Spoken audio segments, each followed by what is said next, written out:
Buenos días a todos y bienvenidos nuevamente a la capacitación virtual del componente biológico del programa de Guardabosques.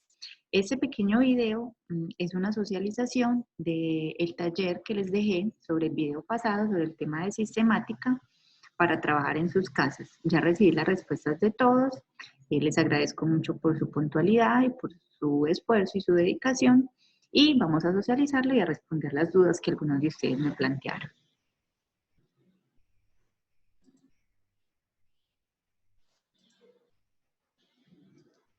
Entonces, dentro de ese taller habían algunas preguntas que tenían que ver más con la parte teórica y otras que tenían que ver con el trabajo de ustedes en las reservas. Empecemos con la primera parte.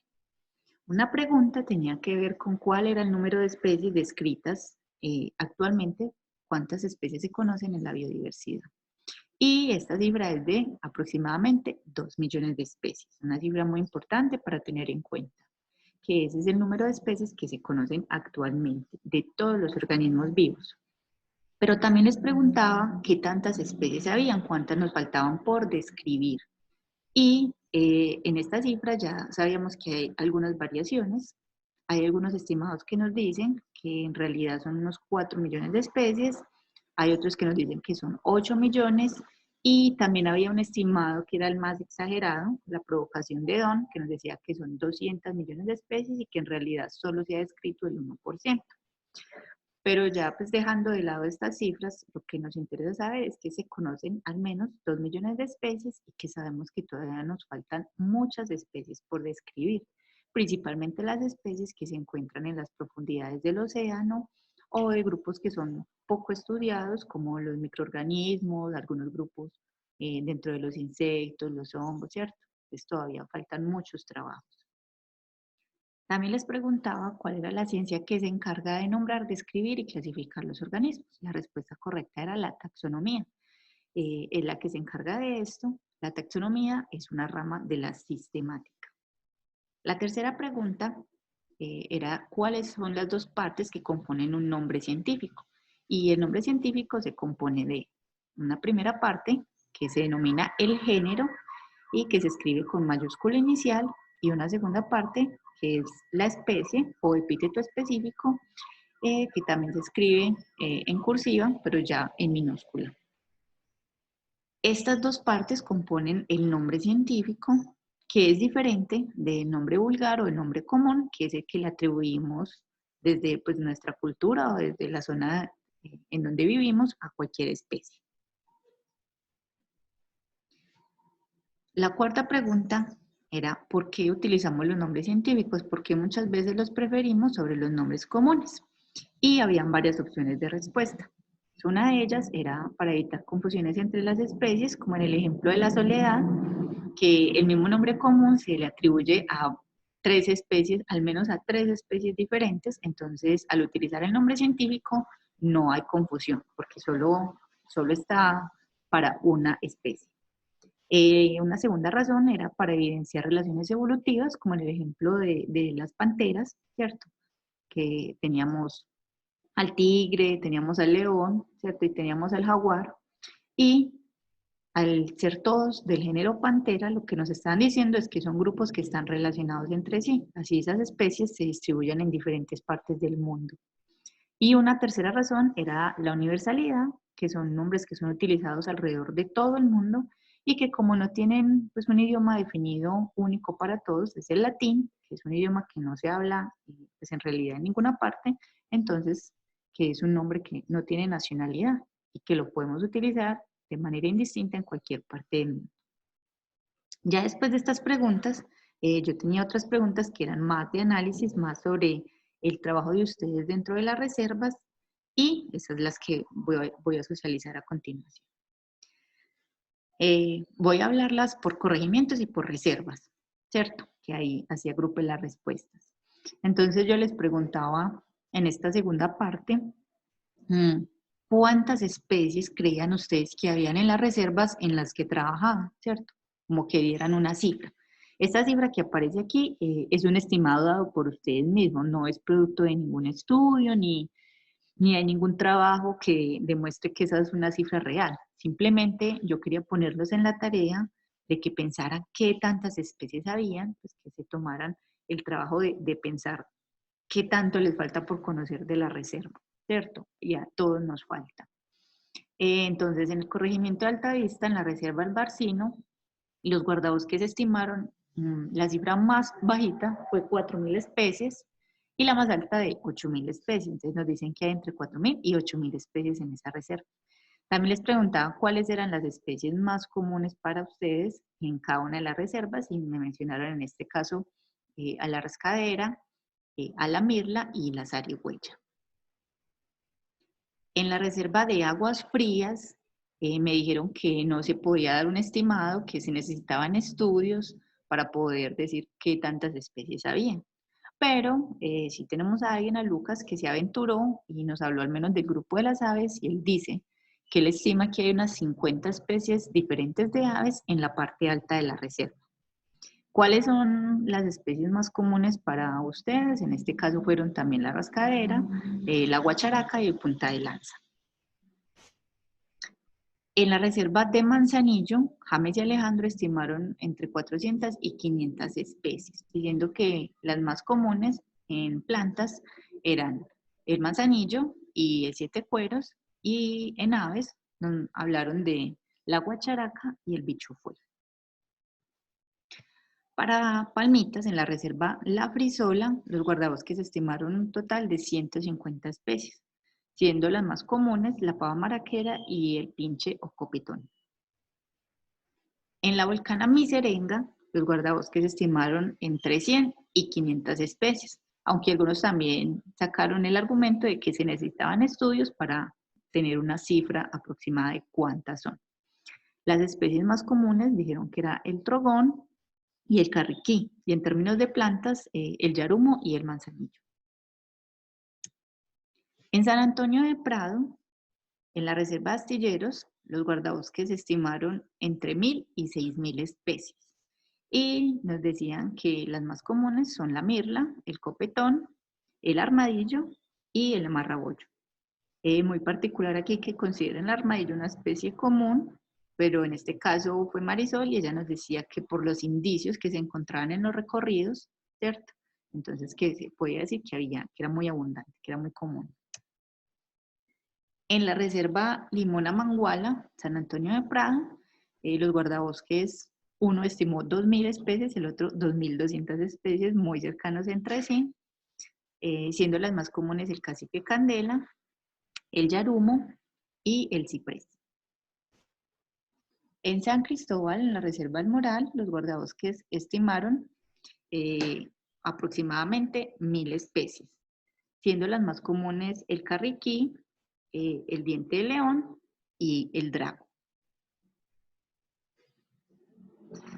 Y en la reserva de Santa Elena, en las reservas de Santa Elena y San Pedro, estimaron 190 hasta 500 especies, siendo las más comunes el carriquí, el momotus o el barranquero o soledad, el arboloco y las bromelias. Entonces, después de analizar estas cifras y estos estimados que ustedes dan, miren que son todos muy diferentes y todos me sacaron varios del argumento de que se necesitaban estudios, pero ustedes son los que más conocen esa reserva, son los que más la recorren y son los que se van dando cuenta de qué cosas nuevas ven. Entonces, tal vez ustedes serían los más apropiados para un estimado de cuántas especies en realidad tiene la reserva. Pero entonces miren que como hay cifras tan altas, como algunos que nos dijeron que habían 6.000 especies, hay otras tan bajitas como que nos decían 150 especies. ¿Y cómo podemos saber cuántas son realmente? Entonces, aquí voy a responder primero la inquietud que me dejó Blanca, que nos decía, ¿cómo podríamos tener un cálculo de la biodiversidad que tenemos en la reserva? Y esto es lo que se ha venido haciendo y que muchos de ustedes han apoyado trabajos de biólogos y otros investigadores que han visitado las reservas. La mejor manera de obtener un estimado es tratar de identificar cuáles son las coberturas diferentes de las reservas, entonces como por ejemplo las zonas de restauración o las zonas de bosque o las zonas que están más conservadas y estudiar cada uno de los grupos, es decir, estudiar las aves, estudiar los mamíferos, estudiar los reptiles en esas zonas. Y de ahí uno ya sí se puede extender a, bueno, si hay tantas especies de aves diferentes, no sé, en este fragmento de bosque, pues en el bosque completo, uno también podría decir que hay tantos números de aves, ¿cierto? Pero entonces miren que esos estudios toca hacerlos a nivel de cada grupo, es decir, un estudio para insectos, un estudio para aves, un estudio para mamíferos. Entonces, es por eso que es tan difícil obtener un estimado. Pero si ustedes de verdad quisieran pues como tener una cifra, piénsenlo de pronto en reservas que tienen más trabajos, como la del Alto de San Miguel, que tienen más de 100 especies de mariposas, más de 200 especies de aves, más de 100 de mamíferos. Entonces, si empezamos a sumar todas esas cifras de los grupos más fáciles de estudiar, o al menos más fáciles de identificar, podemos hablar tranquilamente que todas las reservas pueden superar las 1000 especies. Eso sí lo podemos tener claro. Y si a eso le empezáramos a meter los microorganismos o algunos grupos de insectos menos estudiados, podríamos tranquilamente duplicar esa cifra y llegar a más de 2000 especies en cada una de las reservas. Entonces miren que hay mucho por conocer en todas ellas. Tenemos también otra pregunta de Hernán, que nos dice, ¿podrían haber existido en realidad muchas más especies de las que creen contemporáneamente en la época del Linneo? Sí, claro que sí, Hernán. Pues yo les comentaba en el video pasado que Linneo estimó que habían unas 12.000 a 14.000 especies que fueron las que él describió. Y él decía que pues, prácticamente que él ya había descrito casi que toda la biodiversidad conocida. Pero ¿qué pasa? Esto fue previo a todas las expediciones que se realizaron por aquí en las zonas tropicales, donde se descubrieron muchísimas más especies.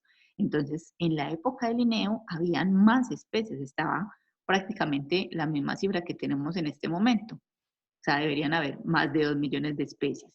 Pero, pues dadas a las restricciones de que no se conocía y que habían algunos grupos menos estudiados, entonces, pues, obviamente la cifra era más pequeña, pero claro que sí, en esa época tranquilamente podían haber incluso más especies de las que hay ahora. También tenemos algunos comentarios que quiero compartir. Yolima nos dice, nos enfocamos mucho al asunto cuantitativo y descuidamos el cualitativo, que no es menos importante. Muchas gracias por el aporte de Yolima, tiene toda la razón. Yo les preguntaba mucho por cifras, cuántas especies, cuántas aves, ¿cierto? Pero en realidad estas cifras no nos dicen nada. Lo que más nos interesa y lo que más importante es para nosotros es cómo esas especies están ahí para nosotros, cómo nos están ayudando, cómo nos embellecen el paisaje cada día. Y en realidad, pues cuando hacen unas giras, cuando hay alguna persona que esté haciendo un recorrido, pues es muy bonito poderle uno hablar de todo lo que hay, ¿cierto? Pero pues también se vuelve una especie importante que aparece ahí en ese momento, el colibrí que vuela delante de todo, ¿cierto? Entonces hay otras cosas más allá de las cifras. Yolima tiene toda la razón. Y José Muñoz también nos dice, muchas veces nos enfocamos en lo material y no nos damos cuenta que en nuestro entorno hay muchas cosas valiosas por explorar y aprender. Para mí esta era una de las grandes lecciones que yo quería dejar con esta capacitación, y era que en realidad hay muchas especies, hay muchas cosas que nosotros desconocemos. Entonces, más que empezar a enumerar y a contar y a decir cuántas son y cuáles son y aprendernos los nombres, también lo más importante es reconocer que están ahí y reconocer su valor.